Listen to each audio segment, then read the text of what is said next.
Eu vou fazer agora também preparatório assim para o paciente que vai consultar com seu psiquiatra, enfim, ou comigo, talvez comigo, ah, comigo no sentido de, para mim, isso ser importante, tá?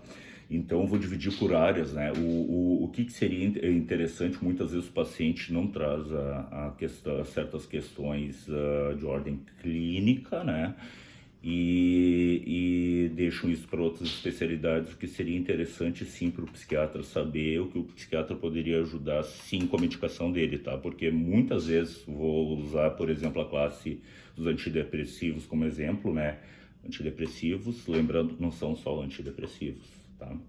Então, assim, começando assim, claro, vou esquecer muitas coisas, mas por cima, questões ginecológicas, assim, eu tô aqui com minha folha de anamnese, enfim, que é importante, assim, a questão da menopausa, a questão do climatério, falar com o psiquiatra a respeito disso, tá? Mesmo para que ele possa fazer um encaminhamento adequado e com muitas ferramentas farmacológicas ou não, ele pode fazer intervenções e ajudar em muitos dos sintomas, né, dessa condição, tá? O uso do anticoncepcional ou não, tá? Pela interação medicamentosa, tá? Muito importante isso o psiquiatra saber, tá? A questão de uso de DIU, a história de câncer de mama ou não na família, ou na própria pessoa, tá? Pela escolha do uso do tipo da medicação, são informações muito importantes que a gente precisa saber, tá?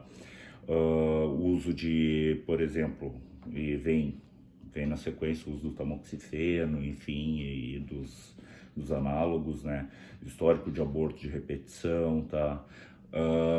Na questão diagnóstica é importante a gente saber também a história de TPM, como é que se dá esse padrão, isso pode indicar ser um sinal, um marcador de outras doenças, tá? Assim como a própria disfunção pré-menstrual pode ser uma condição tratada pelo psiquiatra, né? A história muito importante de depressão pós-parto na mulher, ou em sua mãe, ou em algum familiar, tá?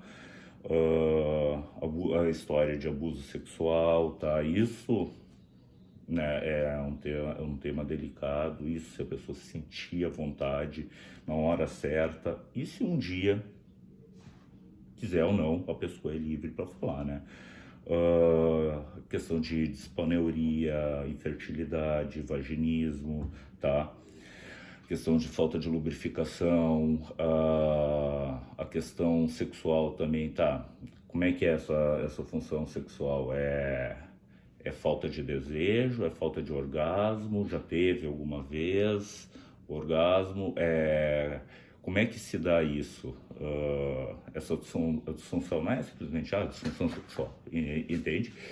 E para a escolha da medicação, para o correto encaminhamento e para a correta intervenção, não apenas farmacológica, né? Muitas vezes a mulher, a gente tem que atentar para isso, diz que está com um problema, uma disfunção sexual, porém a disfunção sexual tu vai investigar bem, é no marido, entende? É ele que está com alguma disfunção.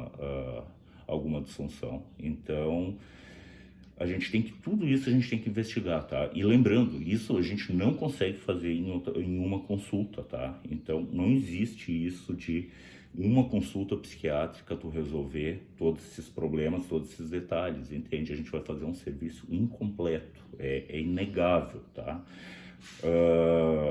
Eu expliquei por cima apenas os itens e tá levando aqui 5 minutos, meramente da questão ginecológica, entende? Isso que eu não falei também, se tem escape urinário, alguma medicação pode, incontinência urinária, né? Enfim, não entrei no mérito, né? Então, é isso.